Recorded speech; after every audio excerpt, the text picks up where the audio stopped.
যি সময়ত পৃথিৱীৰ ল'ৰা ছোৱালীয়ে উন্নত অত্যাধুনিক শিক্ষা লাভ কৰি আগুৱাই গৈছে, এআই ৰবটিক আৰু ক্ৰিয়েটিভিটি শিক্ষা লাভ কৰি দিনক দিনে আগুৱাই গৈছে, সেই সময়ত আমাৰ দেশৰ ল'ৰা ছোৱালীয়ে আজিও সেই পুৰণিকলীয়া শিক্ষা পদ্ধতি, পৰম্পৰাগত যি শিক্ষা পদ্ধতি, সেই পৰম্পৰাগত শিক্ষা পদ্ধতিৰে শিক্ষা লাভ কৰি আগুৱাই যাবৰ কাৰণে যত্ন কৰিছে, বৃথা চেষ্টা কৰিছে।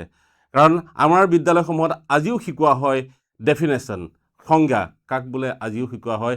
আজিও আমাৰ বিদ্যালয়সমূহত গুৰুত্ব দিয়া হয় মেমৰাইজেশ্যনৰ ওপৰত, মুখস্থ প্ৰণালীৰ ওপৰত। গতিকে আমি এতিয়া অনুভৱ কৰিব হ'ল, উপলব্ধি কৰিব হ'ল, বুজিবৰ হ'ল যে বিশ্বৰ বাকী প্ৰান্তৰ, বিশ্বৰ বাকী দেশসমূহৰ, বিশ্বৰ অন্যান্য দেশসমূহৰ শিক্ষা পদ্ধতি কি, তেওঁলোকৰ শিক্ষা প্ৰণালী কি, তেওঁলোকে কি কৌশল অৱলম্বন কৰি শৈক্ষিক ক্ষেত্ৰখনত আগুৱাই গৈ বিশ্বত চমক সৃষ্টি কৰিব পাৰিছে, আমি কি কি কাৰণত পিছ পৰি আছোঁ, সেই কথাখিনি উপলব্ধি কৰিবৰ প্ৰয়োজন অতিশয়। আজিৰ পৰা 150 বছৰ আগতে জাপানৰ দৰে উন্নত মানৰ দেশ এখনে সিদ্ধান্ত গ্ৰহণ কৰিছিল যে জাপানৰ প্ৰতিগৰাকী শিশুক উন্নত মানৰ বা সঠিক শিক্ষা প্ৰদান কৰাটো, ভাল শিক্ষা প্ৰদান কৰাটো জাপান চৰকাৰৰ দায়িত্ব আৰু কৰ্তব্য। কিন্তু বিড়ম্বনা, আমাৰ দেশত আজিও সঠিকভাৱে নিৰূপণ কৰিব পৰা নাই যে আমাৰ দেশৰ শিশুসকল ভৱিষ্যতৰ ভোট বেংক, ভৱিষ্যতৰ আঁচনিৰ হিতাধিকাৰী নে ৰাষ্ট্ৰৰ মূল ভেটি, সেই কথা কিন্তু আজিও সঠিকভাৱে নিৰূপণ কৰিব পৰা নাই, যাৰ বাবে আমাৰ দেশত শৈক্ষিক ক্ষেত্ৰখনত এতিয়াও বহু বেছি পৰিমাণে পিছ পৰি ৰৈ গৈছে। বিশ্বৰ শিশুসকলৰ শিক্ষা পদ্ধতি বা বিশ্বমানৰ যি শিক্ষা ব্যৱস্থা, তাৰ লগত আমাৰ দেশৰ শিক্ষা ব্যৱস্থা তুলনা কৰাৰ উদ্দেশ্য আপুনি নিশ্চয় বুজি পাইছে। যিহেতু আমাৰ দেশৰ শিশুসকলে এতিয়াও সঠিকভাৱে সঠিক শিক্ষা লাভ কৰিবলৈ সক্ষম হোৱা নাই বা সুবিধা লাভ কৰা নাই, সেই কথাখিনি আমি উপলব্ধি কৰিব হ'ল, সেই কথাখিনি আমি বুজিবৰ হ'ল। কাৰণ আমি একেখন বিশ্বত বাস কৰি আছোঁ আৰু বিশ্বৰ প্ৰান্তে প্ৰান্তে দেশৰ শিশুসকলে তেওঁলোকে উন্নত মানৰ কাৰিকৰী শিক্ষাসমূহ, প্ৰযুক্তিবিদ্যাসমূহ শিকি আগুৱাই গৈছে। আৰু আমাৰ যি প্ৰজন্ম ভৱিষ্যতৰ কাৰণে তেওঁলোক আহিছে, আমাৰ দেশৰ নাগৰিক, যাক আমি দেশৰ বা ৰাষ্ট্ৰৰ মূল ভেটি বুলি ভাবোঁ, তেওঁলোকে কেৱল যি পৰম্পৰাগত শিক্ষা, সেই শিক্ষাখিনি লাভ কৰি বিশ্বৰ সেই শিশুসকলৰ লগত কিন্তু ফেৰ মাৰিব নোৱাৰিব। আমাৰ দেশৰ বহু নাগৰিকে এতিয়া বিশ্বৰ বিভিন্ন প্ৰান্তত গৈ শিক্ষা লাভ কৰি তাতে তেওঁলোকে বসতি স্থাপন কৰিব লগা হৈছে, তেওঁলোকে তাতে জীৱন নিৰ্বাহ কৰিবলৈ সিদ্ধান্ত গ্ৰহণ কৰিছে, নাগৰিকত্ব গ্ৰহণ কৰিছে। কিহৰ কাৰণে?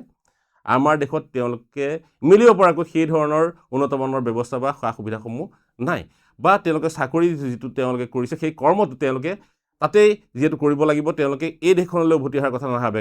আমি ইয়াত এটা উপযুক্ত বাতাবৰণ তেওঁলোকৰ কাৰণে দিব পৰা নাই। গতিকে উন্নত শিক্ষা লাভৰ লগতে উন্নত ব্যৱস্থাটো আমাক লাগিবই, কিন্তু তুলনা এই কাৰণে কৰিছোঁ যে আমাৰ দেশৰ নাগৰিকসকল বা আমাৰ শিশুসকলে যি ভৱিষ্যতৰ ৰাষ্ট্ৰৰ মূল ভেটি হ'ব, তেওঁলোকক আমি সঠিক আৰু সুন্দৰ বাতাবৰণ এটা, শৈক্ষিক বাতাবৰণ এটা দিব পৰা নাই, যাৰ কাৰণে সেই কথাখিনিৰ কাৰণে আমি বহু পিছ পৰি ৰ'ব লগা হৈছে। আৰু আমাৰ শিশুসকলক যাতে তেনে এক পৰম্পৰাগত শিক্ষা পদ্ধতিৰ জৰিয়তে শিক্ষাদান কৰি কেৱল পিছুৱাই ৰাখি আমি যে বিশ্বৰ বিভিন্ন দেশৰ লগত তুলনা কৰিলে আমাৰ যিটো পুতৌ লগা অৱস্থা, সেই কথাখিনি আমি উপলব্ধি কৰিব পাৰোঁ।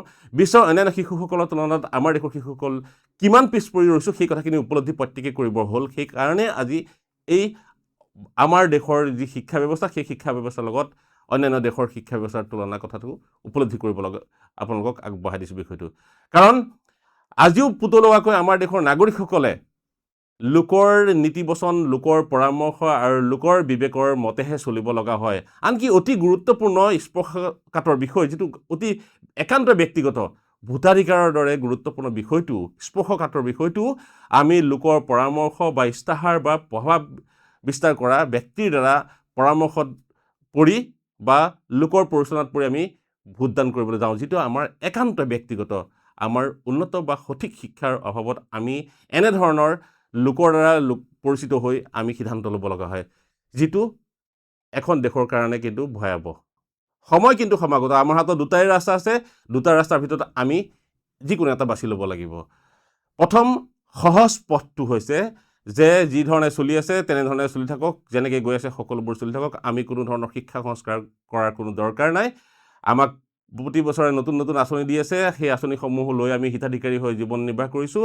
নিৰ্বাচনৰ আগে আগে নতুন নতুন আঁচনি, নতুন নতুন সুবিধাৰ কথা ঘোষণা কৰিব, সেই সুবিধাসমূহ আমি লৈ মনে মনে বহি থাকিম, ভৱিষ্যতে সপোন দেখিম যে সেই আঁচনিসমূহ, সেই সুবিধাসমূহ আমি লাভ কৰি আমাৰ জীৱন যাপন কৰিম, তাক সপোন দেখিম আৰু আমি মত্ত হৈ যাম। সেইটো এটা সহজ আৰু সুন্দৰ পদ্ধতি বুলি যিটো ভাবি থকা হৈছে বৰ্তমান, সেই পদ্ধতিৰে বা সেই পথটোৰে আমি যাব পাৰোঁ। দ্বিতীয়টো অথচ স্বাধীন পথ যিটো, সেই পথটো অনুযায়ী আমি এটা দাবী তুলিব লাগিব প্ৰত্যেকেই যে আমাৰ দেশত প্ৰথম আৰু প্ৰধান হিচাপে শিক্ষাক অগ্ৰাধিকাৰ দিয়ক।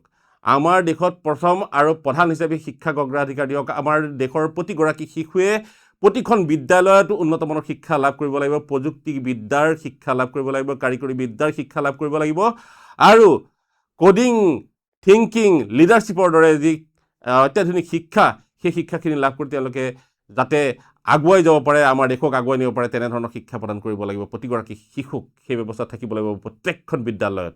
সেই দাবী আমি তোলোঁ। শৈক্ষিক পদ্ধতিৰ কথা কিয় কোৱা হৈছে? কাৰণ শৈক্ষিক পদ্ধতি সলনি হ'লেহে আমি আমাৰ প্ৰত্যেকৰ জ্ঞান বুদ্ধি বিবেচনাবোৰ সলনি হ'ব আৰু আমি আমাৰ দেশক আগুৱাই নিব পাৰিম। যদিহে আমি দেশ সলনি কৰিব লাগে তেতিয়াহ'লে আমি শিক্ষা পদ্ধতি সলাবই লাগিব আৰু দেশ তেতিয়াহে সলনি হ'ব যেতিয়া আমি ৰাজনীতিক সলাব পাৰিম।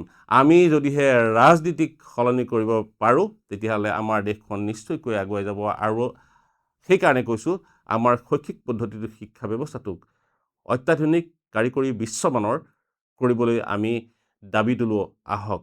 আৰু তেতিয়াহে আমি সুশিক্ষিত হ'লেহে আমি আমাৰ বিবেক আৰু জ্ঞানক প্ৰশ্ৰয় দি বা আমাৰ জ্ঞান আৰু বিবেকক ব্যৱহাৰ কৰি আমাৰ সিদ্ধান্তসমূহ আমি নিজেই ল'বলৈ শিকিম। আহক তেন্তে আমাৰ নিজৰ জ্ঞান বিবেচনাৰে আমি সঠিক সিদ্ধান্ত লওঁ, লোকৰ ইস্তাহাৰ চাই নহয়।